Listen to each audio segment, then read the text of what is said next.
শুনছেন উত্তরের কণ্ঠ। উত্তরের কণ্ঠ থেকে আমি প্রভাত বসাক, তুফানগঞ্জ, কোচবিহার। সংবাদ মাধ্যম সূত্রে জানা যাচ্ছে, বাংলাদেশের প্রধান উপদেষ্টা ডক্টর মোহাম্মদ ইউনূস সাহেব কূটনৈতিক পত্র পাঠিয়ে সাবেক প্রধানমন্ত্রী শেখ হাসিনাকে ফেরত চেয়েছেন। ভারত সরকার এই পত্রের সরাসরি কোনো উত্তর দেয়নি। উপরন্তু ভারত সরকার বাংলাদেশের ইউনূস প্রশাসনের কাছে বকেয়া ২,০০০ কোটি টাকা অতি দ্রুত মেটানোর দাবি করেছে। পশ্চিমবঙ্গের বিরোধী দলনেতা বিজেপির মাননীয় শ্রী শুভেন্দু অধিকারী এক প্রেস ব্রিফিংয়ে সাংবাদিকদের বলেন যে ভারত সরকার কখনোই মাননীয়া শেখ হাসিনাকে ফেরত দেবে না। তিনি আরও মন্তব্য করেন যে বাংলাদেশে সুদখোর মহাজন ইউনূস সাহেবের অনির্বাচিত সাম্প্রদায়িক সরকার চলছে। এই সাম্প্রদায়িক ইউনূস সরকার বাংলাদেশে বসবাসরত সংখ্যালঘু হিন্দুদের উপর নারকীয় অত্যাচার চালাচ্ছে। আসুন আমরা মাননীয় শ্রী শুভেন্দু অধিকারী মহোদয়ের বক্তব্য শুনে আসি। যশস্বী প্রধানমন্ত্রী নরেন্দ্র দামোদর দাস মোদীর উপরে সকলের আস্থা রাখা উচিত। তিনি যথাসময়ে সঠিক ব্যবস্থা নেবেন। পিপিলিকার পাখা গজায় মরিবার তরে। 1971 সালে পাকিস্তানের লোকেরাও 15 মাস ধরে তাণ্ডব করেছিল। 30 লক্ষ শহীদ হয়েছিল বাঙালি, যার মধ্যে একটা বড় অংশের হিন্দু বাঙালি ছিল। এবং ভারতবর্ষেরও কয়েক হাজার সেনা তারা বলিদান দিয়ে 71-এর 16ই ডিসেম্বর ফাইনালি পাকিস্তানকে আত্মসমর্পণ করতে বাধ্য করেছিল।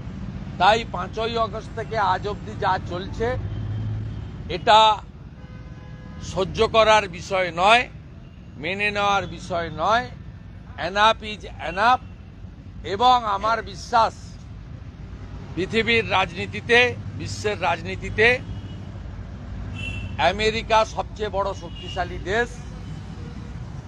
আমেরিকায় নতুন রাষ্ট্রপতি দায়িত্ব নিলে আমার বিশ্বাস একজন হিন্দু হিসেবে ডোনাল্ড ট্রাম্প জি এবং নরেন্দ্র মোদীজি সঙ্গে বিশ্বের একাধিক মানবতাবাদী রাষ্ট্র তারা বাংলাদেশের হিন্দু এবং জনজাতি চাকমা, মারমা, ত্রিপুরা, বুদ্ধিস্ট এদের রক্ষা করার জন্য যা করার দরকার সেটা তারা করবেন। আমি তাদের উপর আস্থা রাখার জন্য সকলকে অনুরোধ করব এবং ধৈর্য এবং সহ্যের পরীক্ষা 71-এও দিয়েছেন, আজকেও দিচ্ছেন। আরও কিছুদিন দেওয়ার জন্য আমি তাদের কাছে অনুরোধ জানাব। হাসিনাকে ফেরত চেয়েছে বাংলাদেশ সরকার, কি বলবেন? কাজ নেই তো খই ভাজ। আমার মনে হয় ভারত সরকার ওই চিঠিটা ডাস্টবিনে ফেলে দিয়েছে। কারণ ভারতবর্ষের ইতিহাস জানে না এই নাবালক উপদেষ্টারা। এই সুদখোর মোল্লা ইউনূস এ জানে না ইতিহাস। ভারতবর্ষ শেখ মুজিবকে শেল্টার দিয়েছে। ভারতবর্ষ এর আগে মুজিব সাহেবের পুরো পরিবারকে শেল্টার দিয়েছে। ভারতবর্ষ এরা তো পাতি, চীনের মতো শক্তিশালী দেশ, তার রক্তচক্ষুকে ভারতবর্ষ ভয় করেনি। গুরুদেব দলাই লামাকে ভারতবর্ষ শেল্টার দিয়েছে। চীনের চোখ রাঙানি করেনি। এ তো আমি বললাম না, রাফেল তো দূরের কথা, রাফেলের আওয়াজে পালাবে। এদেরকে কেউ কাউন্টই করে না, মশা মাছি। হেঁটে গেলে মারিয়ে নিয়ে চলে যাব আমরা। কলকাতা শহরে যে গার্বেজটা আজকে সকালে উঠেছে, ওটা যদি কার্গো প্লেন আমাদের এত আছে, আমরা উপরে নিয়ে গিয়ে শুধু ঢাকনাটা খুলে দিই, মোল্লা ইউনূস সহ গোটা ঢাকা চাপা পড়ে যাবে। আমরা ওই দেশ সৃষ্টি করেছি। আমাদের 17,000 সেনা আত্মবলিদান দিয়েছে। আমরা মুজিবুর রহমানকে প্রোটেকশন দিয়েছি। এরা মোদিজিকে হিংসা করতে গিয়ে ভারত বিরোধী হয়ে গেছে। এরা মোদিজিকে হারাতে না পেরে খটাখট অনেক কিছু বলে ফাইনালি মোদিজিকে হারাতে না পেরে এরা এখন ভারত বিরোধী। মমতা বন্দ্যোপাধ্যায়কে ইন্ডিয়া জোটের মুখ হিসেবে দেখতে চাইছে, ইন্ডিয়া জোটের প্রধান হিসেবে লালু প্রসাদ যাদব। উনি গোচারা খেয়ে জেল খেটেছেন, আর এখানে গরু পাচার করে উনার লোকেরা অনেকে জেলে, আর উনার ভাইপো জেলে যাওয়ার পাকিস্তানের কট্টরপন্থীরা বলছে যে সরকার আগে সরকার 34 বছর, এই সরকার কতদিন লাগতে পারে? আমি জানি, জনগণ জানে। যত অত্যাচার করবে এই বাংলার মানুষ তত বেশি ঐক্যবদ্ধ, এবং মানুষকে কিছুদিন ভুল বুঝিয়ে রাখা যায়, বেশি দিন ভুল বুঝিয়ে রাখা যায় না। এটা প্রমাণিত সত্য। আজকে এপার বাংলার হিন্দুরা বাংলাদেশ দেখার পরে আতঙ্কিত। অলরেডি 32-34% ওরা হয়ে গেছে। 50 পেরিয়ে গেলে পার্সোনাল ল চলবে, তখন সংবিধান চলবে না, তখন বিকাশ ভট্টাচার্য রাস্তায় দাঁড়িয়ে গরু খাওয়ার সুযোগও পাবে।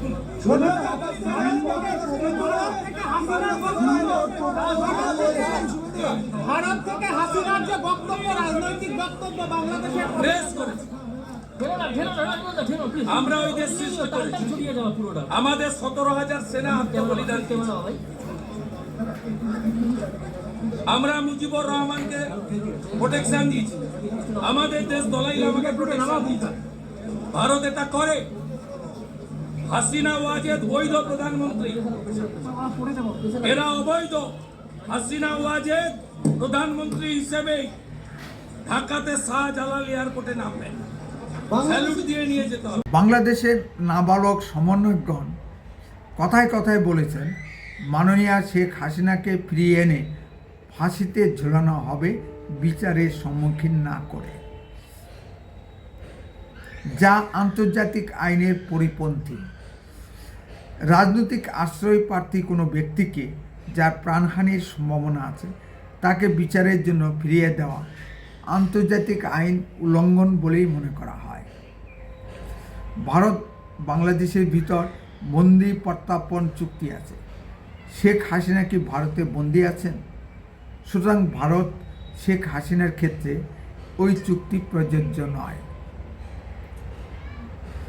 এবার আসুন বিচার করি শেখ হাসিনাকে ফেরত দেওয়া সম্ভব কিনা। শেখ হাসিনাকে বাংলাদেশের সামরিক বাহিনীর বিমানে করে ভারতে পাঠিয়ে দেওয়া হয়েছে।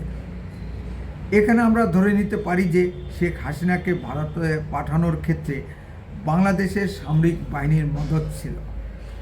ভারত সরকার নিজ থেকে শেখ হাসিনাকে বাংলাদেশ থেকে উঠিয়ে নিয়ে আসেনি। শেখ হাসিনা ভারত সরকারকে বারবার অনুরোধ করেছেন তাকে নিয়ে যাওয়ার জন্য, কিন্তু ভারতের জাতীয় নিরাপত্তা উপদেষ্টা মিস্টার অজিত দোভাল এটা অনুধাবন করতে পেরেছিলেন যে ভারত যদি শেখ হাসিনাকে বাংলাদেশ থেকে উঠিয়ে নিয়ে আসে তবে ভবিষ্যতে জটিল আইনগত সমস্যা দেখা দিতে পারে। যদিও ভারতের সে ক্ষমতা ছিল, তবুও বলা যায় বিশ্বমহলে ভারত নিন্দিত হতো। মিস্টার অজিত দোভালের চালে বিশ্বমঞ্চে ভারতকে কেউ কিছু বলতে পারছে না। আর এটাও একটা বিরল ঘটনা যে একটি দেশের ক্ষমতাসীন প্রধানমন্ত্রী ভারতের প্রধানমন্ত্রীর কাছে রাজনৈতিক আশ্রয় চান। এটা যদি কোনো দিন আন্তর্জাতিক আদালতে মামলা হয় তবে প্রথমেই বাংলাদেশ সরকার হেরে যাবে। শেখ হাসিনা ভারতে আসার পরই ভারতের নয়াদিল্লিতে সর্বদলীয় বৈঠক হয়। সেখানে ভারতের সব রাজনৈতিক দল মিলে শেখ হাসিনাকে ভারতে আশ্রয় দেওয়ার সিদ্ধান্ত গৃহীত হয়। শেখ হাসিনার ব্যাপারে ভারতের সব রাজনৈতিক দল ঐক্যবদ্ধ, সুতরাং শেখ হাসিনার ফেরত দেওয়ার কোনো প্রশ্নই ওঠে না। পৃথিবীতে 56টি মুসলিম দেশ, কিন্তু কোথাও শেখ হাসিনায় আশ্রয় পাননি। একমাত্র হিন্দু ভারতেই আশ্রয় পেয়েছে। বাংলাদেশের শেখ পরিবারের সঙ্গে ভারতের আত্মিক সম্পর্ক। 75 সালে শেখ মুজিব সপরিবারে বিপদগামী সেনা অফিসারদের দ্বারা খুন হওয়ার পরও শেখ হাসিনা ও শেখ রেহানা ভারতে আশ্রয় পেয়েছিল। পৃথিবীর অন্য কোনো দেশ আশ্রয় দিতে সাহস পায়নি। বিপদগ্রস্ত আশ্রয় প্রার্থীকে আশ্রয় দেওয়া ও তাকে রক্ষা করা ভারতের ধর্মীয় ও নৈতিক ঐতিহ্য। মহাভারতের কুরুক্ষেত্রের যুদ্ধে যুগপুরুষ শ্রীকৃষ্ণ একথা বলেছেন। আমাদের পবিত্র ধর্মগ্রন্থ গীতাতেও এ কথার উল্লেখ আছে। সুতরাং শেখ হাসিনাকে ফেরত দেওয়া ভারতের পক্ষে সম্ভব নয়। এক পুচকে বাংলাদেশের জন্য বা তাদের নাবালক সমন্বয়জ্ঞানের জন্য ভারত তার ঐতিহ্যকে ভাঙতে পারে না। মহাশক্তিধর চীনের রক্তচক্ষুকে উপেক্ষা করে ভারত তিব্বতে নিষিদ্ধ বৌদ্ধ ধর্মগুরু দলাই লামাকে আশ্রয় ও তার রাজনৈতিক কর্মসূচি পালনের অধিকার দিয়েছে।